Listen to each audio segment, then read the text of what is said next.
আপনার যদি পিরিয়ডটা নরমালের থেকে বেশি হচ্ছে তাহলে কিন্তু আপনাকে ডাক্তারবাবুর সঙ্গে যোগাযোগ করতে হবে। আপনাকে জানতে হবে এই যে পিরিয়ডটা হচ্ছে এটা আপনার নরমালের থেকে বেশি হচ্ছে না কি হচ্ছে পিরিয়ডটা।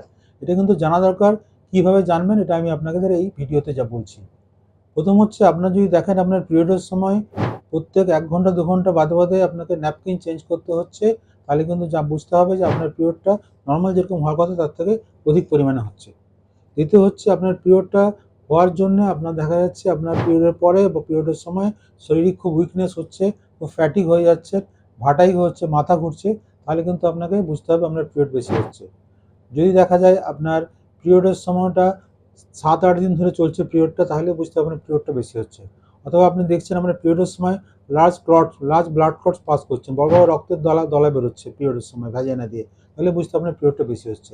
এগুলো যদি হয় তাহলে কিন্তু আপনাকে ডাক্তারের সঙ্গে পরামর্শ করতে হবে, কারণ এগুলো আমাদের দেখা যায় কোনো যদি ফাইব্রয়েড ইউটেরাস থাকে, অথবা কোনো ডিসফাংশনাল ইউটেরাইন ব্লিডিং থাকে, বা অন্য কোনো বয়সকালে কোনো যদি আর্লি ক্যান্সারেরও এগুলো সাইন বা সিমটম হয়ে থাকতে পারে। অথবা আমার পিরিয়ড যদি বেশি হয় আপনি ডাক্তারের সঙ্গে যোগাযোগ করুন, ডাক্তারবাবু আপনাকে প্রপার গাইড করবে আপনার অ্যাকচুয়ালি কী করা দরকার।